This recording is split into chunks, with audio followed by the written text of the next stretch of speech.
nằm bay ba cầm thì được bánเนี่ยออกเรียนมันตาราง2สัปดาห์មុនចឹងបើសិនជានៅក្នុងលើសខាត់នេះអត់មានយើងទៅរកណានៅលើនេះអត់មាន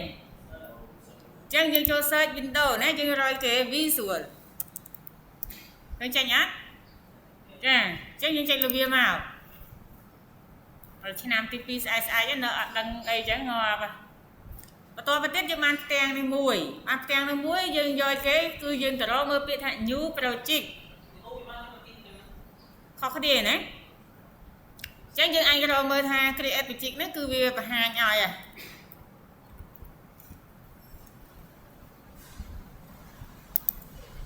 ចឹងយើងរកមើលពាក្យនេះប៉ុន្តែដោយសារតែកម្មវិធីយើងផ្សេងគ្នា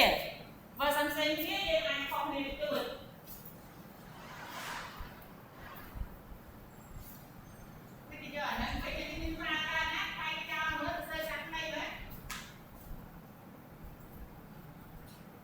visual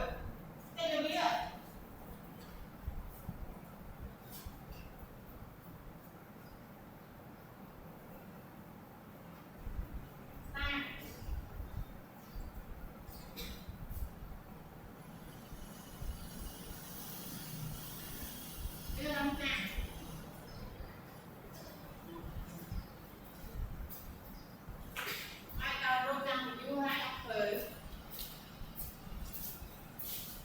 ារៀនជួលនឹងរៀនម៉ូដអីតោះឥឡូវយើងយកលើពាក្យ create នេះឃើញទេ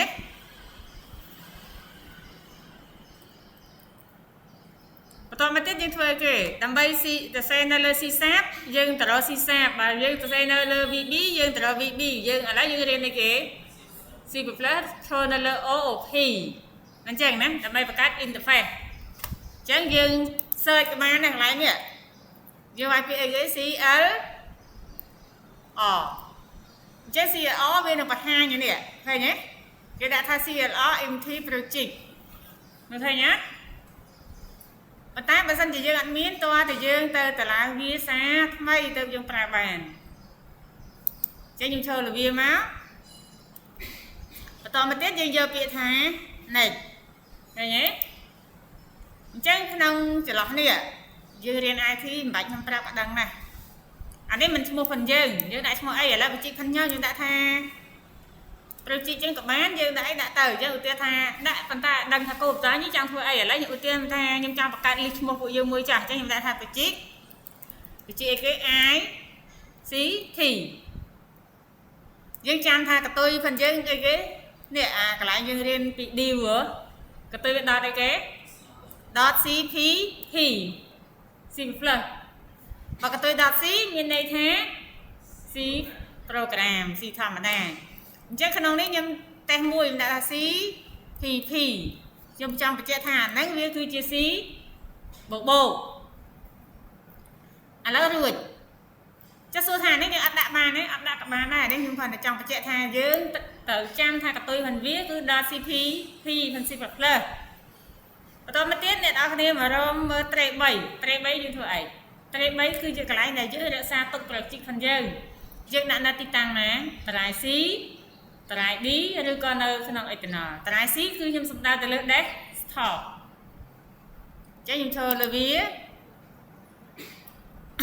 បន្ទាប់មកខ្ញុំជ្រើសរើសទីតាំងគឺខ្ញុំដាក់នៅលើ desktop តារាយ C នេះណាតារាយ C យើងស្គាល់ណាតារាយ C បន្ទាប់មកទៀតខ្ញុំយកពាក្យថា selectចាយើង select ហើយយើងយកពាក្យអីគេគឺយើងយកពាក្យថា create ដល់នឹងណាអញ្ចឹងយើងបានបញ្ជីនេះមួយយើងបានផ្ទាំងដូចនេះមួយសួរថាផ្ទាំងដូចហ្នឹងយើងធ្វើឲ្យបាននៅទេអញ្ចឹងយើងត្រូវធ្វើឯកសារយើងទៅជ្រើសរើស form ផងយើង UI ផងយើងយកអីអញ្ចឹងយើងយកពាក្យថា project ហើយយើងអូសមកក្រោមមកយើងយកពាក្យថា property ឃើញអត់បន្ទាប់មកយើងមើល property នៅក្នុងនេះយើងនឹងមានផ្ទាំងដូចនេះយើងឃើញមានផ្ទាំងដូចហ្នឹងឯងផ្ទាំងនេះមួយណាអញ្ចឹងបានផ្ទាំងនឹងមួយមកយើងធ្វើអីយើងធ្វើការជ្រើសរើស GUI ផងយើងទី1យើងចុចនៅលើពាក្យថា linker យើងចុចសញ្ញា play នេះ linker ហើយយើងយកពាក្យថា system គាត់ណា system អញ្ចឹងកន្លែង sub system អ្នកនរគ្នាវាយពាក្យថាអីគេ main តោះ main ខ្ញុំសេត្រូវឬក៏ខុសតោះអត់ទេ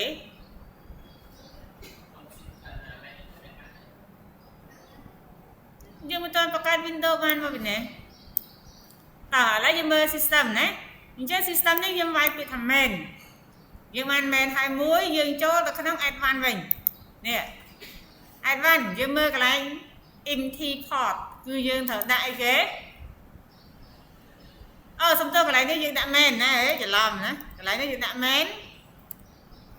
system គឺយើងដាក់ Windows ចេះច្រឡំនេះអានេះយើងយក Windows ណាកន្លែងនេះយើងជ្រើសរើសយកពាក្យថា Windows sub Windows មកឃើញអត់ត្រូវអត់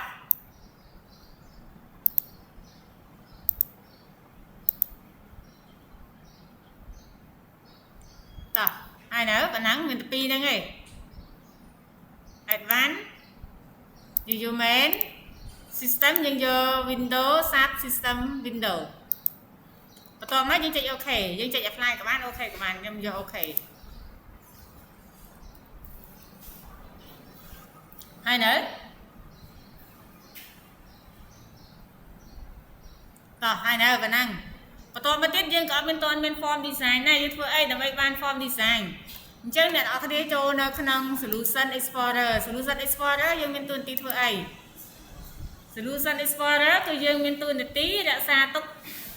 project ឬក៏ form របស់យើងនៅក្នុង project មាន form រាប់រយ form ណានេះយើងមាន source code គឺជាកន្លែងដែលយើងសរសេរ code ណាសរសេរ program របស់យើង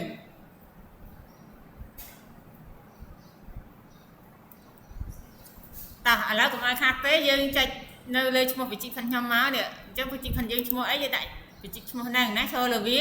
យើងចុចមកស្ដាំយើងយកពាក្យថា add ហើយយើងយកពាក្យថា new item បន្ទាប់មកអ្នកនរគ្នាត្រូវដាក់ឈ្មោះ form យើងដាក់ form អីកន្លែងហ្នឹងហើយកន្ទុយនេះគឺខ្ញុំអត់លុបចោលដែរខ្ញុំយកទៅតាមនេះកន្លែងនេះខុសហើយនេះយើងយក UI បន្ទាប់មកយក form ណាតោះណាយើងចូលលើ UI ហើយយើងចុចលើ form បន្ទាប់មកយើងមកដាក់ឈ្មោះរបស់យើងអញ្ចឹង form យើងដាក់ថា F or M ដាក់ list ណា list ICT ខ្ញុំសេកាត់តោះណាចេះនេះគឺឈ្មោះ form របស់ខ្ញុំអាមិញឈ្មោះវិជី ICT មិញណាបន្ទាប់មកយើងយកពាក្យគេគឺយើងយកពាក្យថា add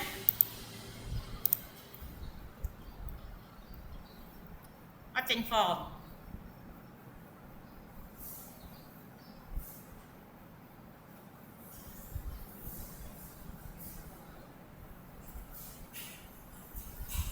តោះឥឡូវយើងទទួលបាន form មួយនេះ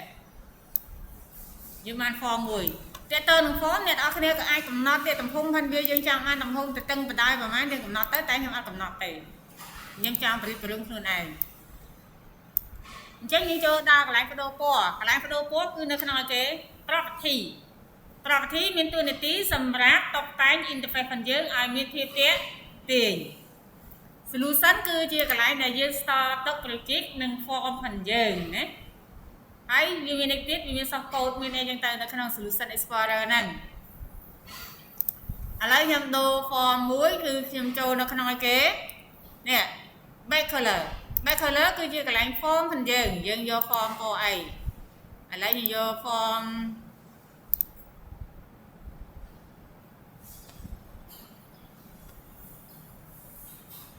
ពណ៌ហុងស៊ុយទេណា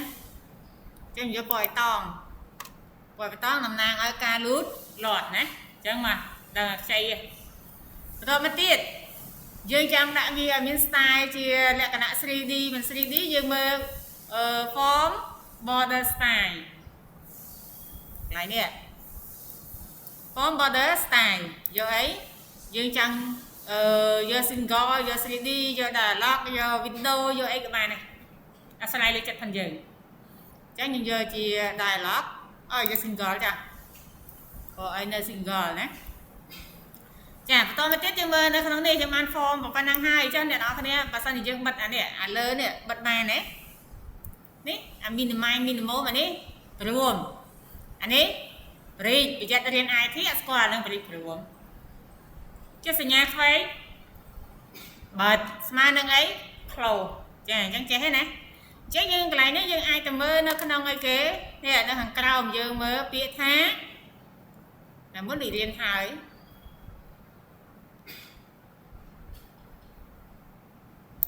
control cable បកបើសិនជាខ្ញុំយក fall មានន័យថាវានឹងបាត់ឥឡូវនេះឃើញទេចុះទៅពេលសរសេរកូដយើងអត់មានអីបាត់ធ្វើយ៉ាងម៉េចតើតែយើងសរសេរកូដ close អញ្ចឹងយើងចង់បើកវិញយើងកុំភ្លេចទេនៅក្នុងនេះកន្លែង Windows Style យើងរកមើលcontrol box ហើយយើងយក fall វិញមកបន្តមកទៀតខ្ញុំចង់ឲ្យ fall ផងយើងចេញមកកណ្ដាលពេលដែលយើងរានណាកណ្ដាល screen ផងយើងណែ position នេះ position start position ហើយយើងចូលលើសញ្ញា play ផងយើងនេះមកបន្តមកខ្ញុំយក center នេះ center screen ណាពេលដែលយើងរាន form ទៅមានន័យថា form យើងពាក់កណ្ដាលចេញមកវានៅចំកណ្ដាល screen ផងយើងតោះណាតោះឥឡូវប៉ុណ្ណឹងបានដល់ណាបានដល់នឹងនៅអញ្ចឹងសូមធ្វើតដល់ហ្នឹងខ្ញុំបិទវីដេអូមួយសិន